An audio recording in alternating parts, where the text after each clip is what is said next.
तो आज हम लोग सर्कुलर मोशंस फिनिश करेंगे, है ना, और नया टॉपिक स्टार्ट करेंगे, work energy power.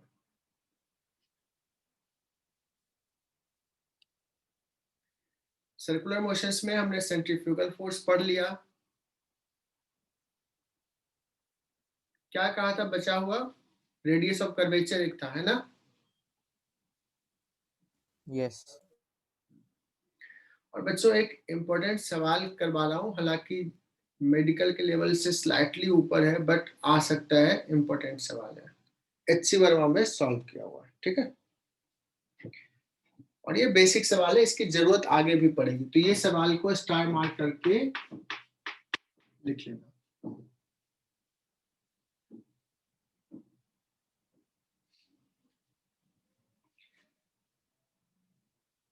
Question is, there's a ring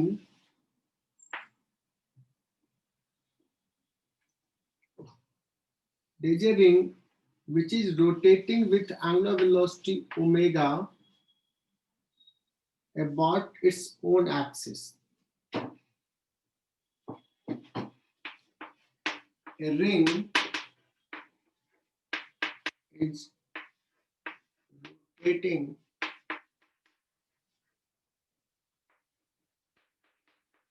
with angular velocity omega about its own axis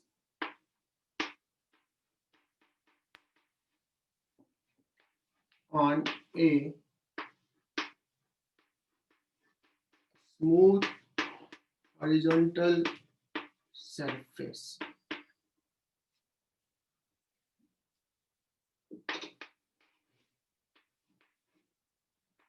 There will be tension developed in the ring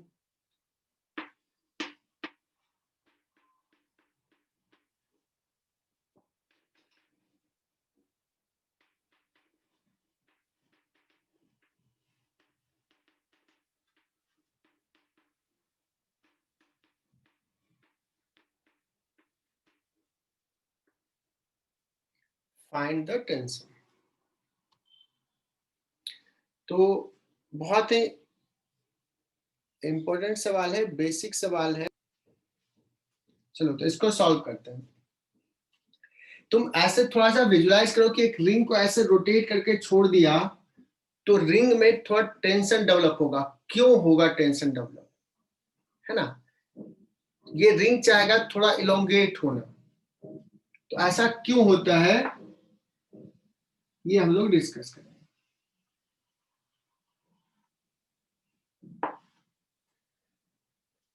मैं क्या करता हूं, बहुत ही छोटा सा एलिमेंट यहां पे लेता हूं, बहुत छोटा सा पार्ट, लेकिन बहुत छोटा दिखाऊंगा तो तुम्हें समझ में नहीं आएगा, तो थोड़ा मैं बड़ा दिखा रहा हूं।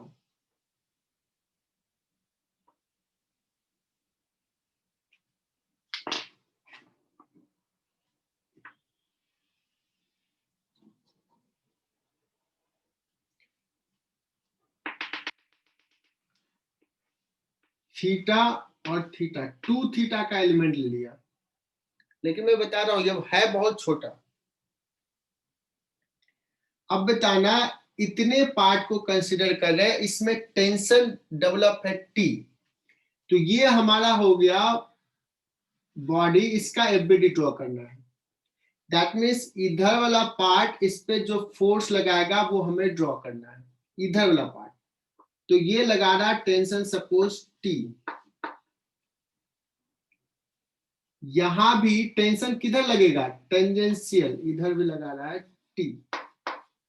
पूरे रिंग में टेंशन सपोज डेवलप हुआ T, और ये T मुझे निकालना है। साथ साथ डायग्राम तुम भी ड्रॉ करो।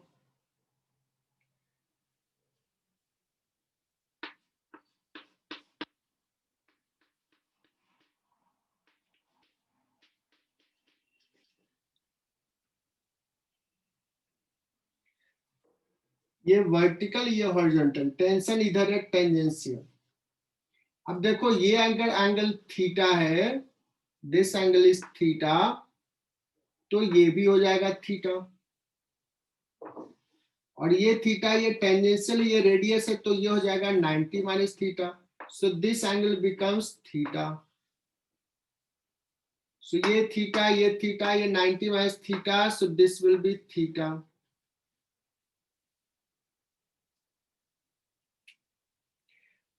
अभी ये पार्ट कंसिडर कर रहे हैं, ये छोटा सा पार्ट है, इस पे जो एक्सटर्नल फोर्स है वो ये टी और ये टी,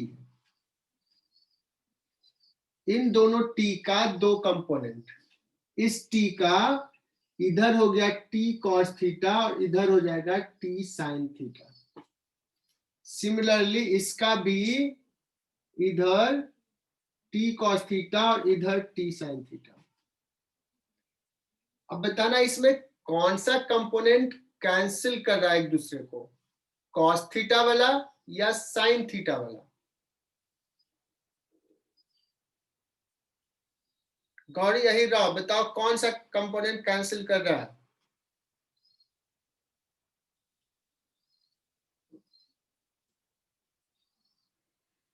लोकेशा बताई कॉस थीटा वाला, प्रिया पाटिल बताई कॉस थीटा, बहुत बढ़िया। तो बच्चों इस पे अगर नेट फोर्स लिखेंगे तो कॉस थीटा वाला कैंसिल और साइन थीटा वाला हो जाएगा। किधर हो जाएगा साइन थीटा वाला? नीचे। कितना हो जाएगा net force? 2t sine theta. अब बताना ये एलिमेंट, ये छोटा सा पार्ट ऑल दो, ये कैसा मोशन है इसका? सर्कुलर पाथ पे है,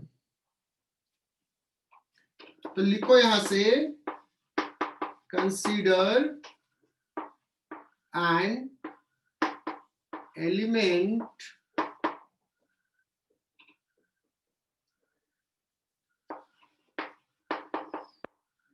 which is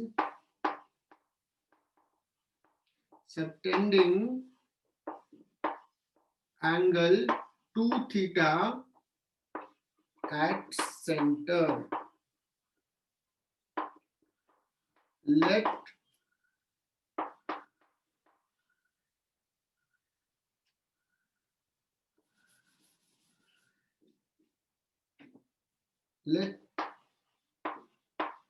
mass of the ring is m. So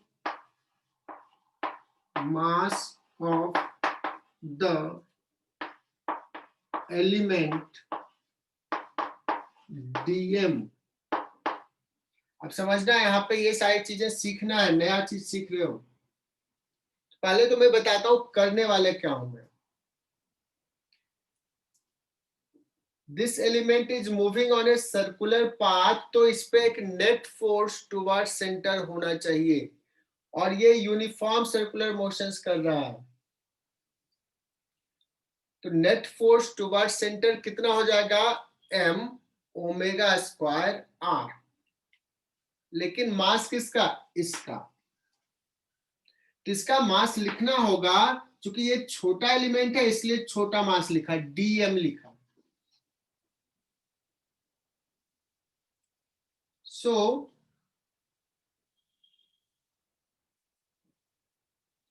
dm कैसे लिखें? इस पूरे का मास m, तो यूनिट लेंथ का मास कितना होगा? कहोगे सर इसका लेंथ टोटल है 2 पाई r, तो ये हो जाएगा बच्चों मास पर यूनिट लेंथ। कहोगे सर क्यों लिखा? क्योंकि मुझे इसका मास लिखना है mass per unit length into length of this element. होता है ना, 1 मीटर का मास सपोज 2 kg है, तो 5 मीटर का मास कितना होगा? 5 मीटर रॉड का मास। अगर दिया हुआ 1 मीटर रॉड का मास 2 kg, तो 10 kg होगा। तो सिमिलरली इस एलिमेंट का मास लिखना है, तो सबसे पहले क्या निकाला? Mass per unit length into length of the element. So what is this length? कोई बता सकता है क्या? Anyone?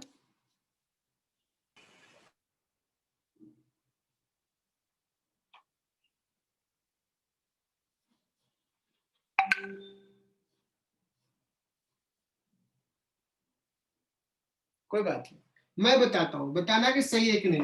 r into 2 theta,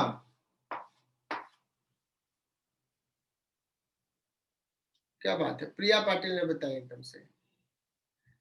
Prisha, तुझे पता है ये कहां से लिखा, ये कॉन्सेप्ट हमने पढ़ाया है क्या तुझे? सो हमने पढ़ा था theta is equal to L by R, arc length is equal to R into theta, so R into theta, ये टोटल एंगल है 2 थीटा। सो इसको थोड़ा कट कर लेते हैं, ये आर और आर गया, 2 भी चला जाएगा। सो ये बच गया कितना, m upon pi into theta, ये हो गया dm। अब देखो टूवर्ड सेंटर कितना फोर्स है, 2t साइन थीटा फोर्स है टूवर्ड सेंटर, और वो होना कितना चाहिए, this is required centripetal force provide करेगा। सो dm m omega square radius r,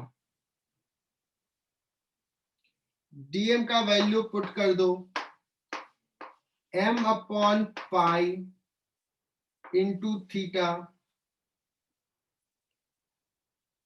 omega square into r, 2t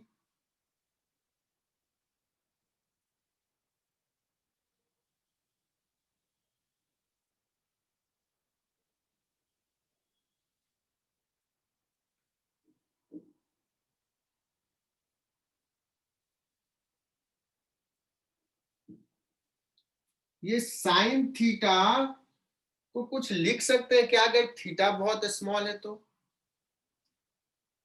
theta, sine theta, theta, sine theta को थीटा लिखते हैं, देखो ये भी पढ़ाया था। तो ये देखो थीटा और थीटा चला गया, तो फाइनली क्या बच गया बच्चों, t equal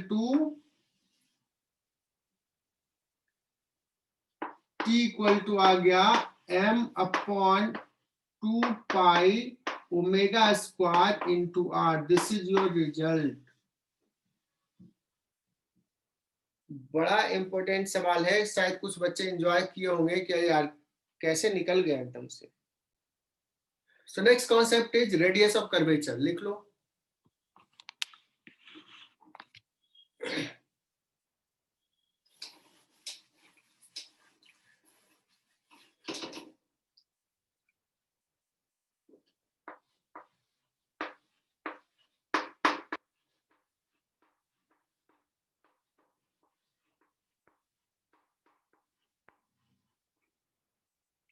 radius of curvature,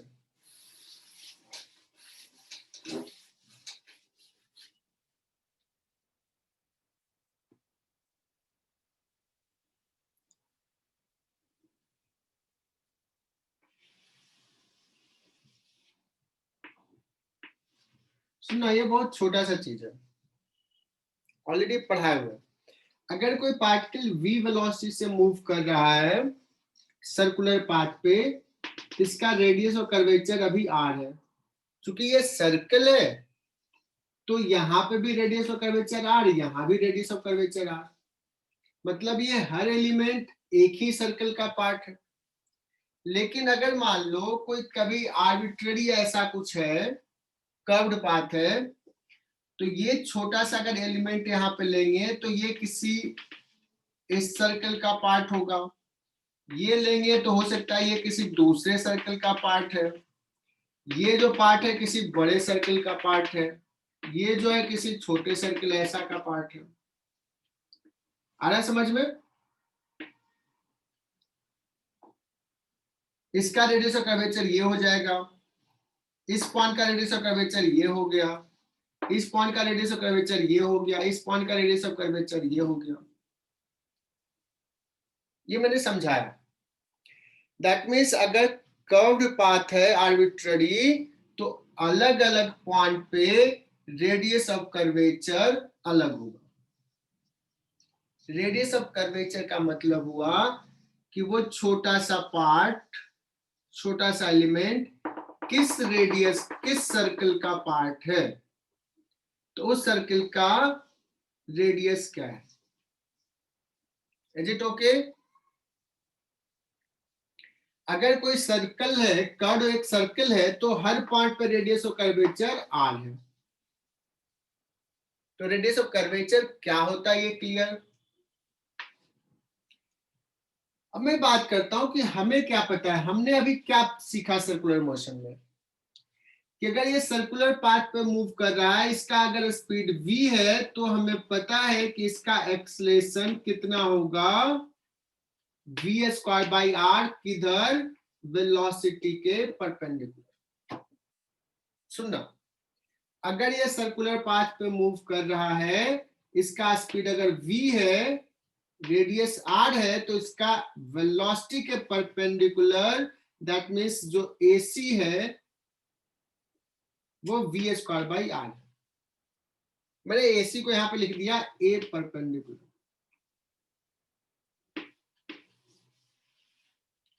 और अभी तक जितने भी सवाल करवाए थे उसमें V दिया हुआ, R दिया हुआ, A निकालना है, तो निकल गया।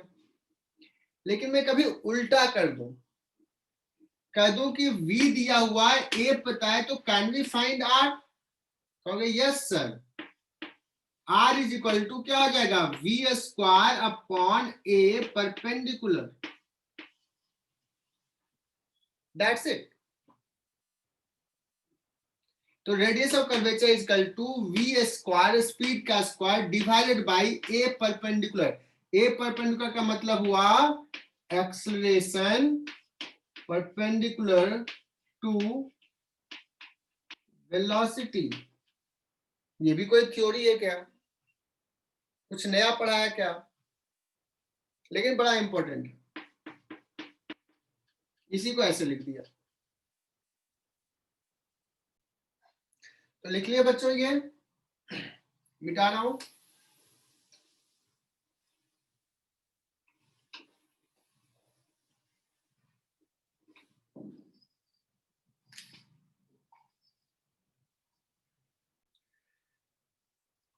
तो इसका एक आध एग्जाम्पल ले लेते हैं।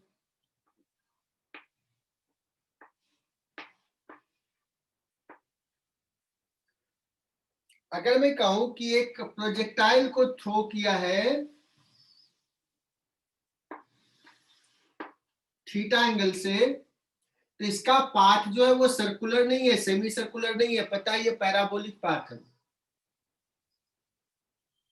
सर्कुलर नहीं है। लेकिन कर्व्ड है, तो इस पॉइंट पे रेडियस ऑफ कर्वेचर कुछ होगा, इस पॉइंट पे कुछ होगा, इस पॉइंट पे कुछ होगा, है ना। और सवाल ये दे दिया है कि find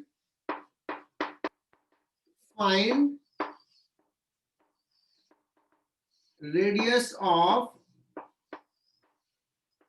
curvature at highest point of a projectile thrown with a speed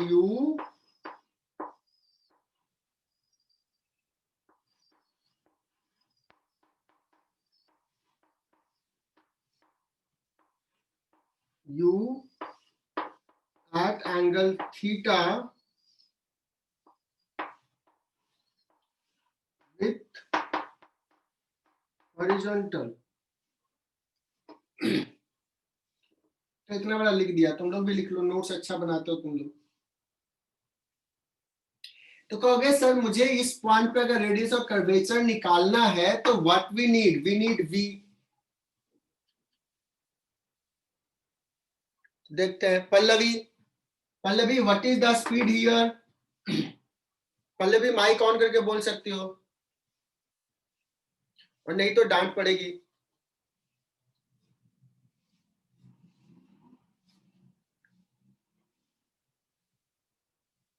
Pallavi नहीं सुन पाए। Lokesha what is the speed at this point. U cos theta. v cos theta, u cos theta। u cos theta, बहुत बढ़िया। मुझे याद है तुम्हारा एक टेस्ट लिया था शुरुआत में एकदम से, और यही पूछा था, और सब महान तुम लोग इसमें -1 लाए थे, कुछ कुछ बच्चे लाए थे। हाईएस्ट पॉइंट पर स्पीड u cos थीटा।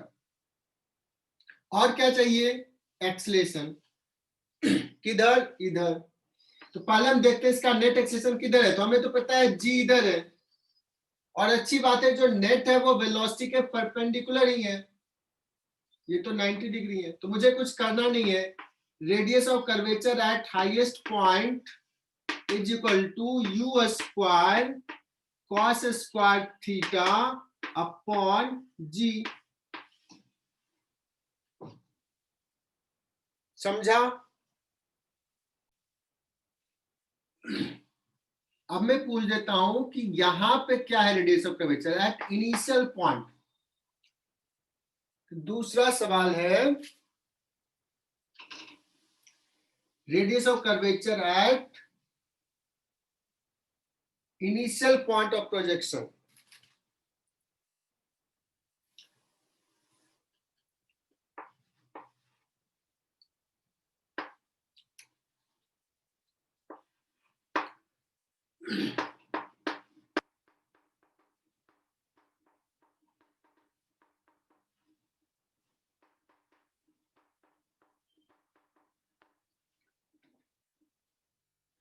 तो कहोगे सर इसमें भी क्या करना है? Radius of curvature is equal to v square upon a perpendicular.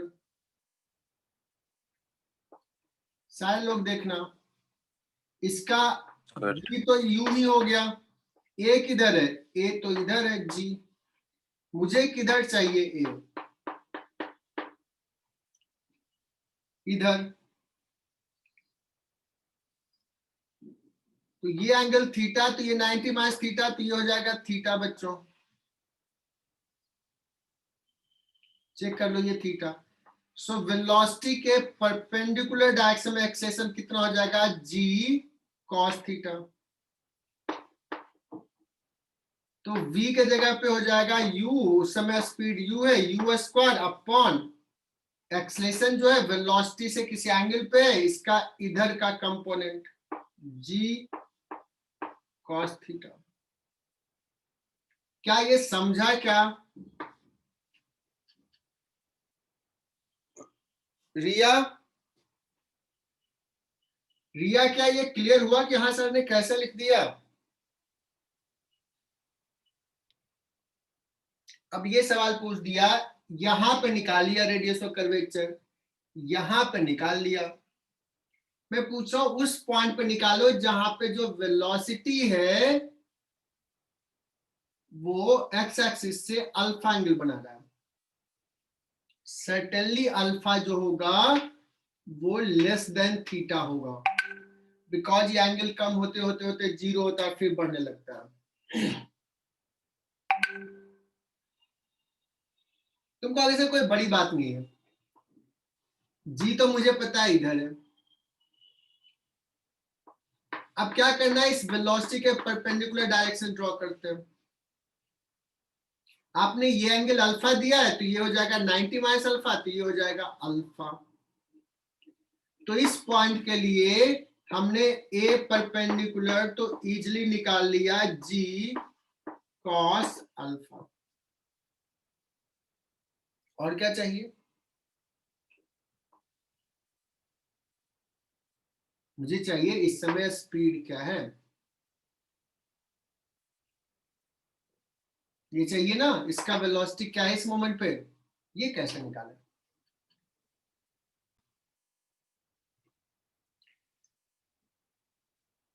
तो प्रिया पाटिल ने बताया सर v कैसे निकालना है, बिकॉज इसका x डायरेक्शन का वेलोसिटी कांस्टेंट रहता है ना।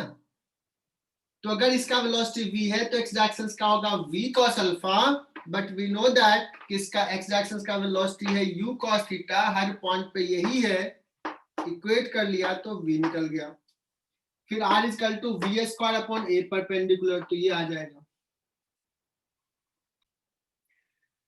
तो एक और सवाल लेते हैं।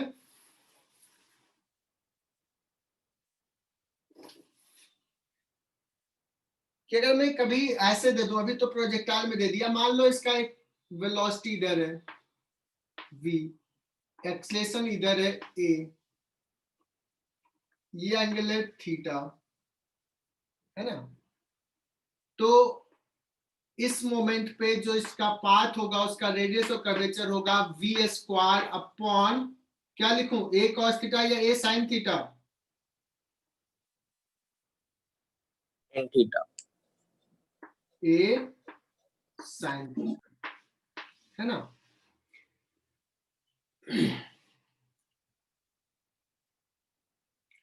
अब मान लो मैंने दे दिया कि एक पार्टिकल है जिसका वेलोसिटी है 3i cap plus 4j cap,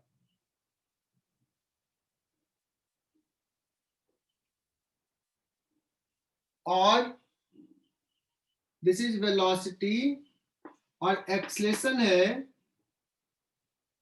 इसका 5j कैप।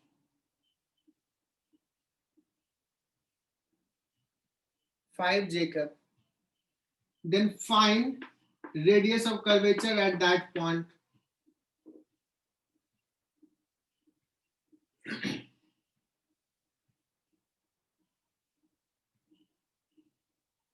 है ना, रेडियस ऑफ कर्वेचर कैसे निकालेंगे? देखो बच्चों, 3i cap plus 4j cap इधर हो गया, और इधर है acceleration a. What we need,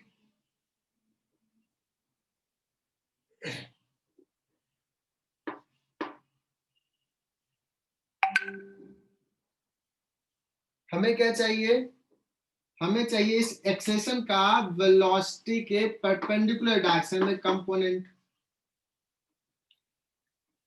मतलब ये अगर एंगल पता है, थीटा अगर निकाल लिया तो 5 साइन थीटा करना पड़ेगा, लेकिन थीटा तो दिया नहीं है directly, you have to find. मतलब दो वेक्टर्स के बीच में एंगल निकालना है बच्चों। दो वेक्टर के बीच में जब एंगल निकालना होता है तो वेक्टर में बहुत प्यार से पढ़ाया था, मैंने ही पढ़ाया था, किसको याद करना है, डॉट प्रोडक्ट। Dot product. तो क्या करते हैं, इसके बीच में डॉट प्रोडक्ट ले लेते हैं। तो cos theta is equal to क्या हो जाएगा, a डॉट b, है ना। तो 3i cap plus 4j cap और dot 5j cap divide by a और b का मैग्नीट्यूड, तो इसका भी मैग्नीट्यूड 5, इसका भी मैग्नीट्यूड 5। तो ये cos थीटा हो जाएगा 4/5, am I right. 4j cap 5j cap, तो 4 इंटू 5, नीचे में 5 इंटू 5 गया 4/5। तो साइन थीटा कितना हो जाएगा, cos थीटा 4/5, तो साइन थीटा नीचे हो जाएगा 5, और कैसे लिखते हैं पता है, 5 स्क्वायर, लेकिन ये आसान, 3/5। जी हाँ, ये आसान है इसलिए तो लिख लिया। कुछ भी यहाँ पे आता, cos थीटा 1/2 आता, cos थीटा 3/4 आता, तो हम निकाल लेते sine theta. So radius of curvature कितना हो जाएगा, v square, that means 3 square plus 4 square, v square upon a मतलब 5 और sine theta, that means 3 square plus 4 square 25 upon 3। Are you getting my point बच्चों, की क्या किया हमने, अगर जनरल वेलोसिटी और एक्सेलेरेशन अगर दिया हुआ है, रेडियस ऑफ कर्वेचर निकालना है, तो पहला काम ये होगा कि दोनों के बीच का एंगल निकालते हैं।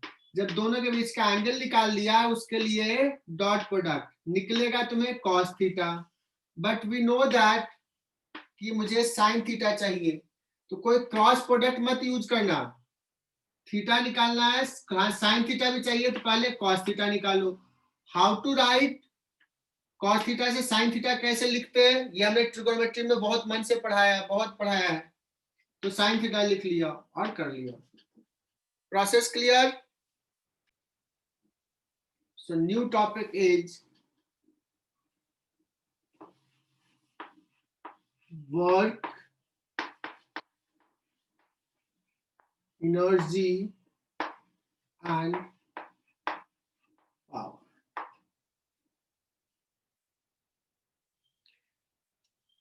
ये ऐसा टॉपिक है मैकेनिक्स का जिसका एप्लीकेशंस दूसरे टॉपिक्स में भी होते हैं, मतलब इलेक्ट्रोस्टैट्स में भी होगा, हीट एंड थर्मोडायनेमिक्स में भी होगा, मैग्नेटिज्म में भी होगा, करंट इलेक्ट्रिसिटी में भी होगा, है ना।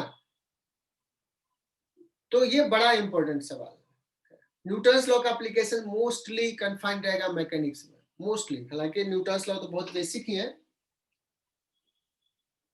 तो ये इसमें देखो कोई चैप्टर का नाम भी देखो कैसा है, 3 टर्म दे दिया है। वर्क, वर्क के बारे में पढ़ना, वर्क क्या होता है, कैसे डिफाइंड है, दूसरा एनर्जी, और तीसरा power.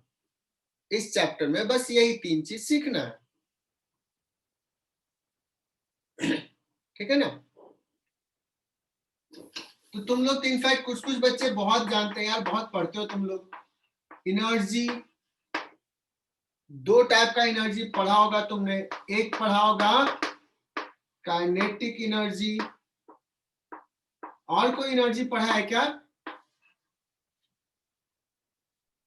Devaki? Potential. Potential energy. Potential energy है ना। तुम लोगों में बहुत पोटेंशियल है, बहुत अच्छे डॉक्टर बनने का ना, अच्छा डॉक्टर बनना है ना। तो वो पोटेंशियल है तुम्हारे में, उसको यूटिलाइज करना है। अब काइनेटिक एनर्जी क्या होता है? अगर किसी ब्लॉक के पास m है मास, उसका वेलोसिटी v है, तो kinetic energy is defined as half mv²।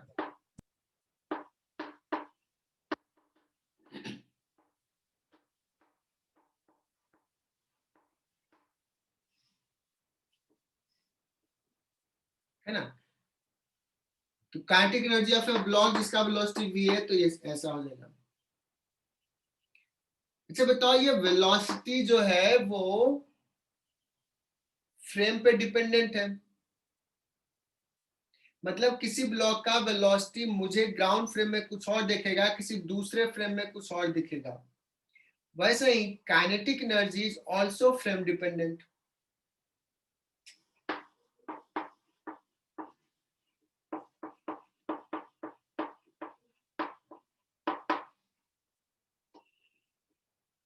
है ना। लिख लो, बस इतना लिखो, आगे बढ़ते हैं फिर। तो बच्चों, एक छोटा सा सवाल, दिल खुश करने वाला, तुम लोगों के लिए मन खुश करने वाला, तुम लोग खुश हो जाओ। बच्चों, एक ब्लॉक है जिसका मास 2 kg है, दिस इज ब्लॉक ए, और ये जो वेलोसिटी सारे दिखाए हैं अलग अलग फ्रेम का, ये सारे वेलोसिटीज ग्राउंड के फ्रेम में। मतलब ए का ग्राउंड का फ्रेम में 4 मीटर पर सेकेंड, बी का ग्राउंड का फ्रेम में ये, सी का ये, डी का ये। डायरेक्शन भी दिखा दिया।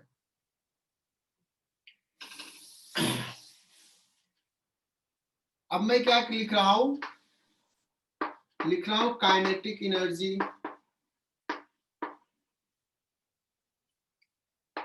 ए ब्लॉक का ग्राउंड फ्रेम में कितना है, बी के फ्रेम में कितना है, सी के फ्रेम में कितना है, और डी के फ्रेम में कितना है।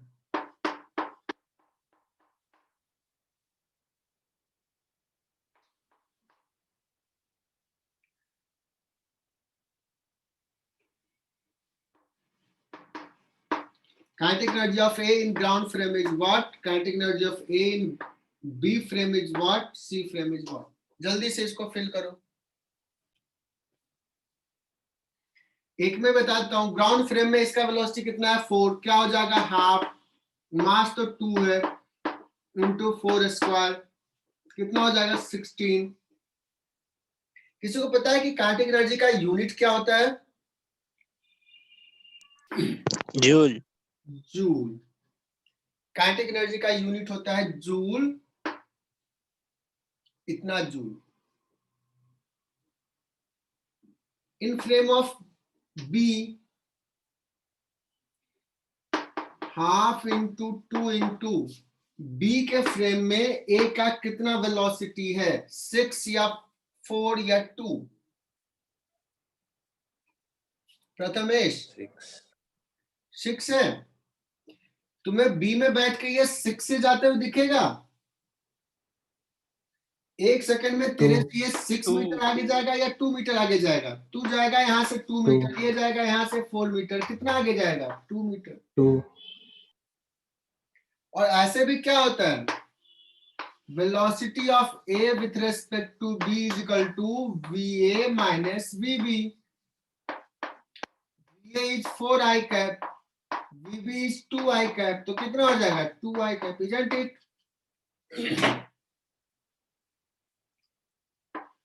तो दिल तोड़ दिया यार।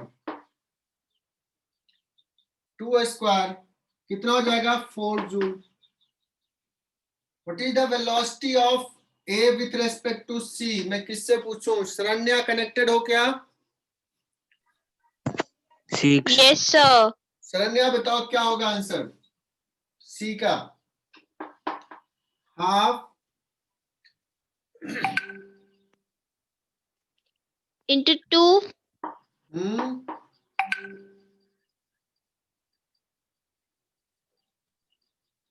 हाफ एम, आगे भी बता दो।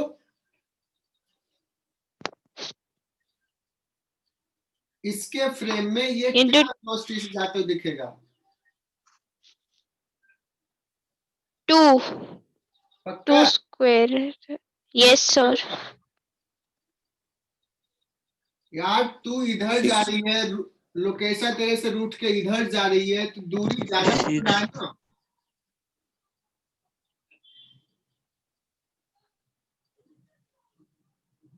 मुझे तो लग रहा है 6 होगा। शरण्या बताओ, कंफर्म करो। Yes, sir. पक्का 6 ही होगा, 6 ही होगा. 6 ही होगा। 6 स्क्वायर। यार एक तो समझो ना थोड़ा सा कि ये 4 से इधर जा रहा है 2 से, तो इसके रेस्पेक्ट में ये ज्यादा तेजी से दूर जा रहा है। और फॉर्मूला वाइज जाओगे तो V A minus V C. V A कितना है? 4 I cap, minus V C कितना है? 2 माइनस आई कैप, कितना हो जाएगा? 6 आई कैप। बट मैं ज्यादा इससे नहीं कहता हूं, मैं तो समझो यार, ये रियलाइज करो। 1 सेकंड में तू यहां से ये 4 मीटर चला गया और तू इधर भी 2 मीटर आ गई, 6 मीटर का दूरी बढ़ गया। क्या तुम लोग भी ना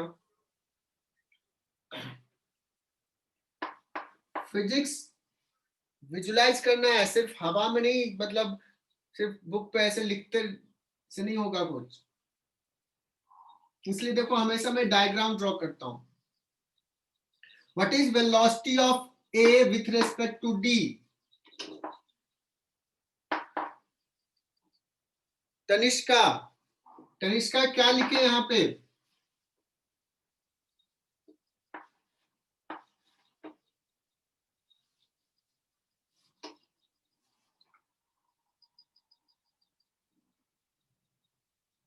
velocity of A with respect to D.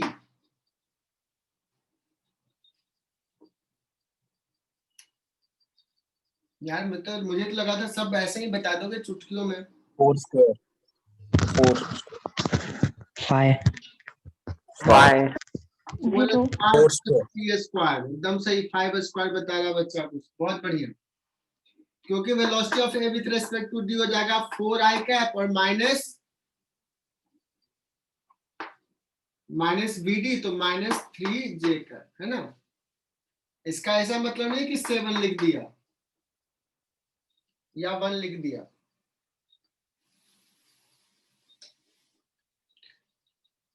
तो ये था मस्ती के लिए सवाल, ये सब तो तुम ऐसे ही कर लोगे।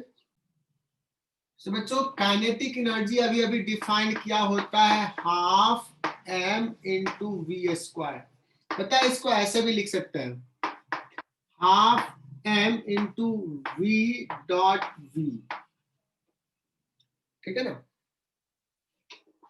अगर बच्चों मान लो स्पीड चेंज हो रहा है, तो rate of change of speed DK by dt क्या हो जाएगा? D by dt of half m v square. देखते हैं ये क्या टर्म आता है।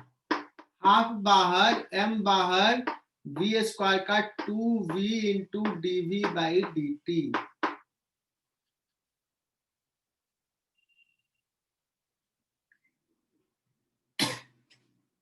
क्या हो जाएगा ये? m into v into dv by dt, that is equal to m into dv by dt A 80 into v। ठीक है, लिख लिया। अच्छा, कुछ ये याद है, 80 हो गया टेंजेंशियल एक्सेलेरेशन। तो सर्कुलर पाथ पे मान लो कोई कर्व पाथ पे सपोज मूव कर रहा है, तो एक फोर्स इधर होता था टुवर्ड सेंटर और एक फोर्स होता था टेंजेंशियल डायरेक्शन में।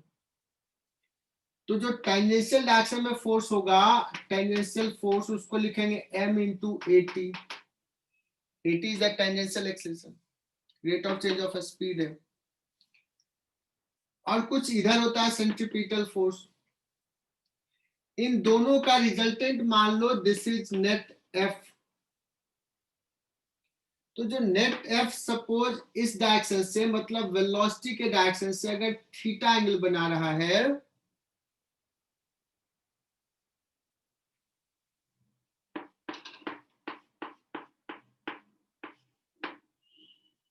मैंने कहा कि अगर नेट फोर्स टेंजेंशियल डायरेक्शन से थीटा एंगल बना रहा है, तो net force F cos theta को लिख सकते हैं एफ टी। इसका ये कंपोनेंट ही एफ टी है। सो यहां से देखो डी के बाई डी टी,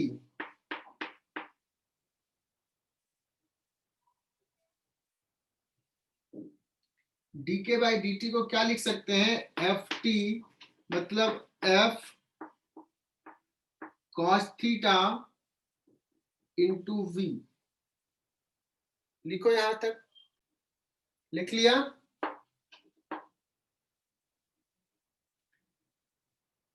अच्छा देखो, ये थीटा भी किसके किसके बीच का एंगल है?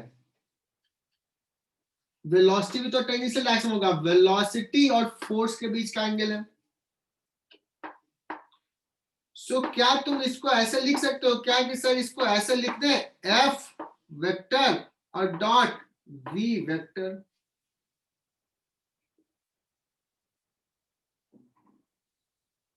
लिख सकते हैं।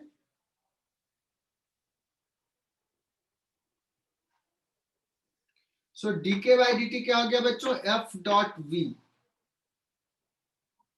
Rate of change of kinetic energy. In fact मैं ऐसे भी लिख सकता हूं, D K is equal to, और ये एफ जो है वो कौन सा फोर्स है? एक फोर्स है या रिजल्टेंट फोर्स की बात कर रहा हूं मैं? मैंने यहां पर लिया इस पार्ट का रिजल्टेंट फोर्स, नेट फोर्स, सारे फोर्सेज का समेशन। एफ रिजल्टेंट है और डॉट वी, और dt इधर चला गया we dt।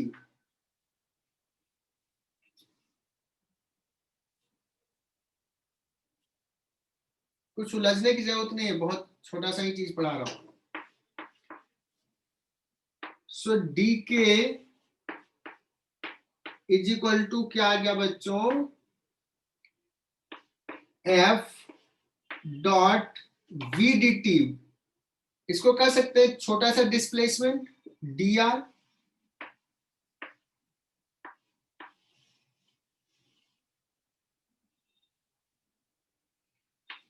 We is equal to होता है D R by D T. तो D R is equal to V D T.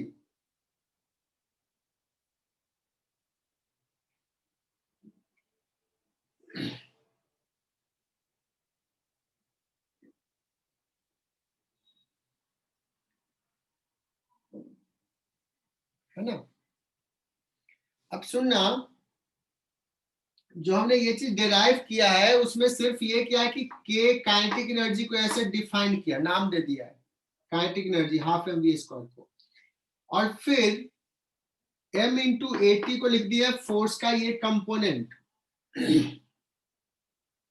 Force का ये कंपोनेंट m इंटू 8, तो ये तो न्यूटन्स लॉ से आता है, F इक्वल टू m, तो न्यूटन्स लॉ ही अप्लाई किया है। तो इसमें कोई हम अलग से लॉ नहीं अप्लाई किए, न्यूटन्स लॉ को ही लिखे हैं और कुछ चीजें हम डिफाइन किए। तो ये जो चीज आया है कोई अलग से लॉ नहीं है, ये न्यूटन्स लॉ को ही लिखा है, लेकिन थोड़ा डिफरेंट फॉर्म में देखो लिखा है। अब इसमें देखना, ये एक टर्म आ रहा है, इसको बोलते हैं बच्चों वर्क डन। ये फिजिक्स में डिफाइन कर रहे हैं बिकॉज ऐसा कुछ टर्म आया है, और इसको तो काइनेटिक एनर्जी बोला ही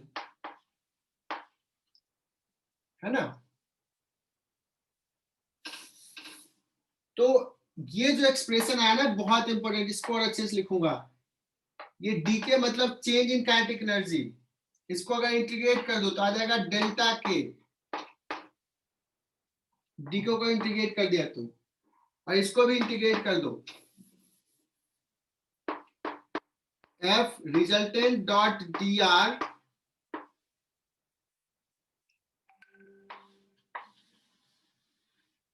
ये इसको बोलेंगे बच्चों चेंज इन काइनेटिक एनर्जी,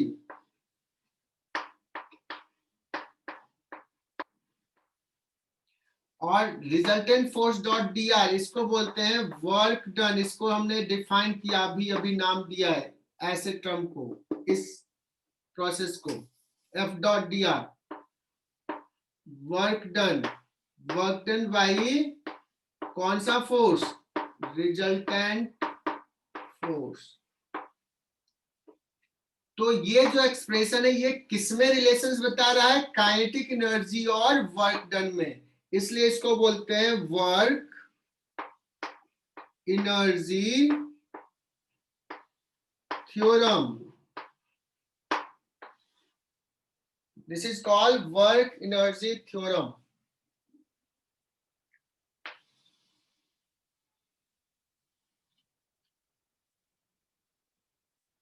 लिख लो इसको,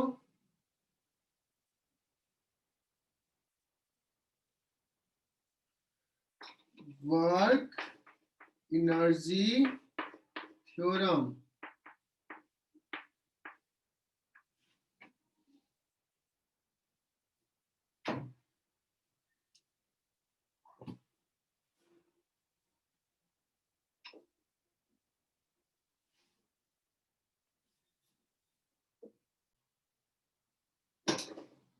सो एक छोटा सा सवाल मैं पूछता हूं, किससे पूछूं, सिद्धि पाटिल कनेक्टेड हो? आज रश्मि नहीं आई क्या, रश्मि सूर्यवंशी? चलो कल आ गई थी, बहुत बड़ी बात थी। सिद्धि, सिद्धि पाटिल, ये बताना कि काइनेटिक एनर्जी स्केलर क्वांटिटी है या वेक्टर क्वांटिटी?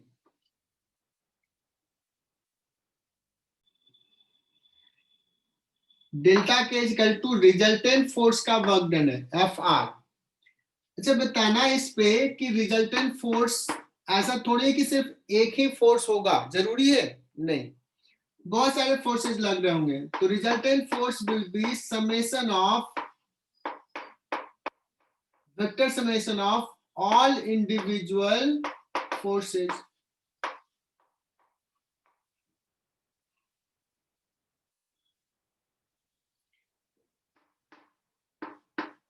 तो डेल्टा के इक्वल टू क्या लिखूंगा, F1 dot D R plus F2 dot D R plus F3 dot D R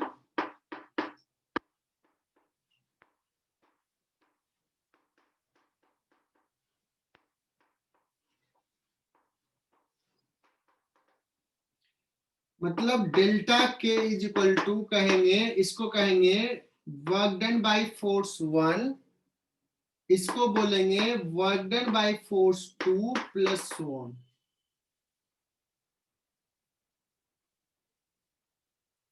है ना। So delta K change in kinetic energy equal to लिख सकते हैं work done algebraic summation of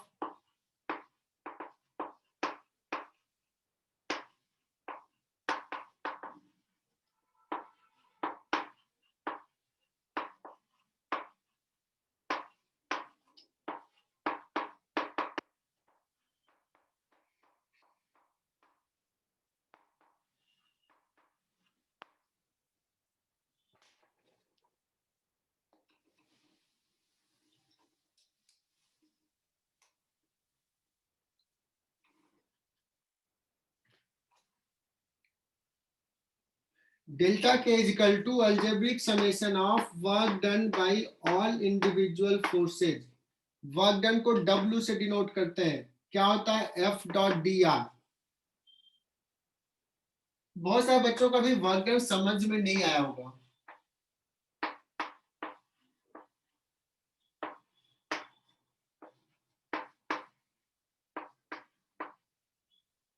बहुत सारे बच्चों को नहीं समझ में आया होगा।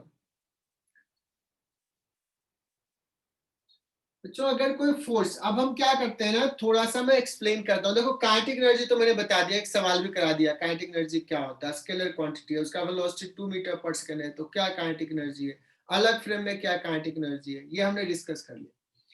सो now our focus is to explain work done. Work done पे थोड़ा वर्क कर लेते हैं कि क्या क्या है, थोड़ा इनसाइट देख लेते हैं उसका। So work done bye a force, फिर से फॉर्मूले डिफाइन कर रहा हूं, देखना। अगर सपोज फोर्स इधर लग रहा है F और कोई पार्टिकल इधर गया dr, छोटा सा डिस्प्लेसमेंट थीटा एंगल पे,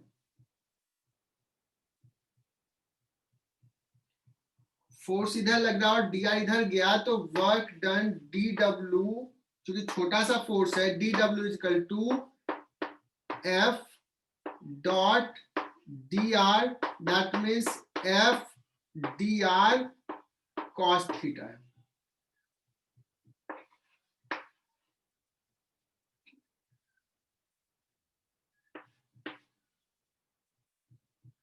सारे बच्चे सुनना, ये अभी छोटा सा डिस्प्लेसमेंट ले रहा हूं।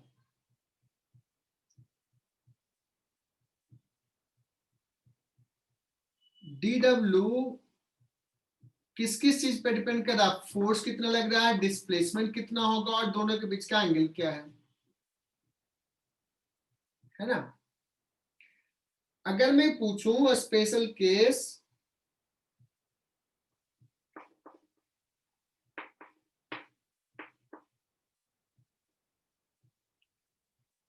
बच्चों मैं इस दीवार पे फोर्स लगा रहा हूं F, I am pushing the wall, force तो लगा रहा हूं लेकिन डिस्प्लेसमेंट नहीं है, dr है ही नहीं, तो फिजिक्स के हिसाब से क्या वर्क डन होगा, dr 0 है, कहोगे नहीं। तो अगर फोर्स लगा रहे हैं बट वो डिस्प्लेस नहीं हो रहा है तो वर्क डन 0 होगा, है ना। मतलब जिस पॉइंट पे फोर्स लगा रहे हैं उस पॉइंट का डिस्प्लेसमेंट होना जरूरी है टू हैव वर्क डन। तो मैं यहां पे लिख रहा हूं, इफ displacement of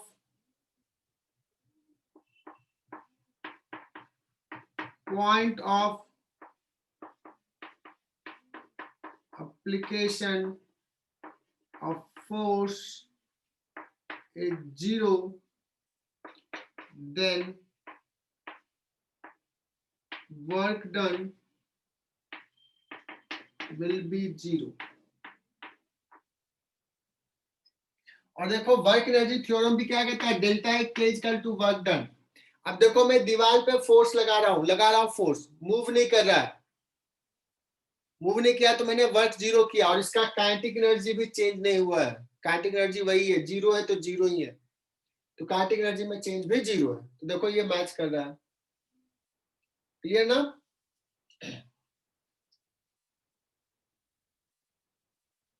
तो स्पेशल केस में पहला लिया कि डिस्प्लेसमेंट 0 है। दूसरा केस लेते हैं कि अगर फोर्स F इधर है और dr इधर है, 90 डिग्री पे, what will be the work done, 0 0। तो वर्क डन 0 के लिए हमने दो केस लिया, दो स्पेशल केस लिया कि या तो डिस्प्लेसमेंट ही नहीं हो पॉइंट ऑफ एप्लीकेशन का जहां पे फोर्स लगा है, या दूसरा डिस्प्लेसमेंट अगर हो तो फोर्स के परपेंडिकुलर डायरेक्शन में हो, तो ये cos थीटा वाला टर्म के कारण 0 हो जाएगा। मतलब फिजिक्स के हिसाब से सोचो कि बच्चों मैंने एक ब्लॉक ले लिया, माथे पर रख लिया, बहुत बड़ा सा हैवी, देखते हो कि मजदूर जो होता है वो काम करता है, और मैं ऐसे रख लिया, मैं फोर्स इसको किधर लगा रहा हूं, ऊपर ऐसे रखा, होल्ड किए हो, और मैं आगे जा रहा हूं, फोर्स लगाया है ऊपर और मैं कांस्टेंट वेलोसिटी से आगे जा रहा हूं, तो हमारा डिस्प्लेसमेंट किधर है, हॉरिजॉन्टल, फोर्स किधर लगा है, वर्टिकल। बताओ मैं वर्क कर रहा हूं क्या, फिजिक्स के हिसाब से वर्क नहीं होगा। लेकिन तुम लोग ये अपने मजदूर जो काम करते हैं उन पे मत अप्लाई कर देना। पता है ना, मजदूर कुछ सामान लेके, ईंट पत्थर लेके बिल्डिंग बनता है तो ले जाते हैं यहाँ से एक जगह से दूसरे जगह, तुम तो कहोगे क्या तूने तो कुछ वर्क ही नहीं किया, फोर्स ऊपर लगाया, डिस्प्लेसमेंट इधर, वर्क डन तो 0 है, तो मैं दूंगा नहीं मजदूरी, है ना, माथा फोड़ देगा तुम्हारा। तुम कहोगे सर कहीं कुछ बच्चे पढ़ते हैं work done is equal to F into S, S is the displacement. कुछ बच्चे थोड़ा सा हायर लेवल तक जाते हैं तो बोलते हैं Yes, कि cos सर हमने पढ़ा था F S cos थीटा, है ना। लेकिन अभी हमने क्या बता दिया बच्चों, work done is F dot dr या F डॉट ds, ds भी बोल सकते हो, F डॉट ds, ds क्या है, डिस्प्लेसमेंट, F इधर लग रहा है ds। क्योंकि सर आपने ds क्यों लिखा, S क्यों नहीं लिखा, इसलिए नहीं लिखा क्योंकि जरूरी नहीं कि फोर्स कांस्टेंट, यहाँ पे कुछ फोर्स है, सपोज ये पार्टिकल यहां से यहां गया है, तो डिस्प्लेसमेंट तो क्या हो जाएगा, अगर ऐसे गया है तो डिस्प्लेसमेंट इज दिस। अब हो सकता है कि यहाँ पे फोर्स किधर है, यहाँ पे फोर्स किधर हो, इधर हो, किधर हो, तो उस केस में क्या हो जाएगा, अलग अलग पॉइंट पे अलग अलग एफ होगा, तो हम सिंपली F डॉट S नहीं लिख पाएंगे। लेकिन इफ फोर्स इज कांस्टेंट, मतलब फोर्स वेक्टर अगर कांस्टेंट है मैग्नीट्यूड में, डायरेक्शन में, तो अगर टोटल वर्क डन लिखना है तो क्या लिखेंगे, F डॉट ds लिखो या dr लिखो, डजंट मैटर, क्योंकि बचपन में S पढ़ा होगा इसलिए मैंने S लिख दिया। F डॉट ds हुआ छोटा सा वर्क डन, इसी को क्या करेंगे बच्चों, इंटीग्रेट करेंगे। सारे बच्चे सुनना, ये स्पेशल केस है कि अगर फोर्स कांस्टेंट है मैग्नीट्यूड में भी डायरेक्शन में, सो इंटीग्रेशन से बाहर ले सकते हैं F और डॉट ds का इंटीग्रेशन, ds वेक्टर का इंटीग्रेशन, ये ds वेक्टर, ये ds, ये ds, ये ds, ये ds, ds वेक्टर का इंटीग्रेशन हो जाता है S,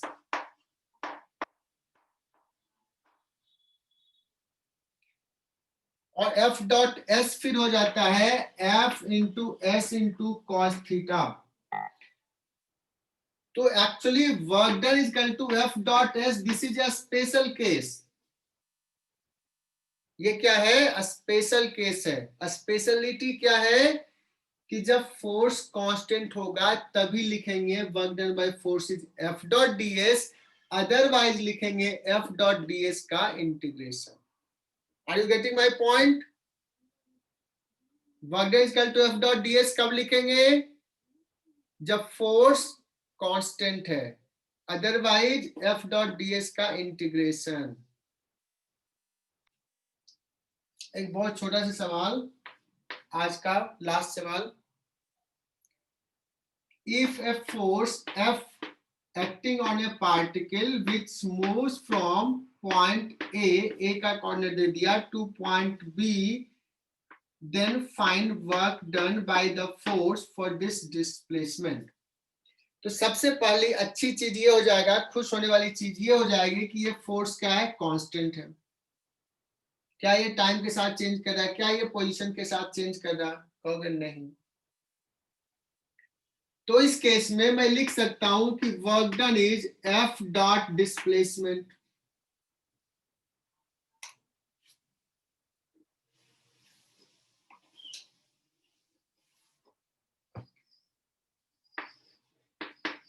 F कितना हो जाएगा लिखा हुआ है। देखो अब तुम लोग सॉल्व करो खुद से, मैं क्यों करूं।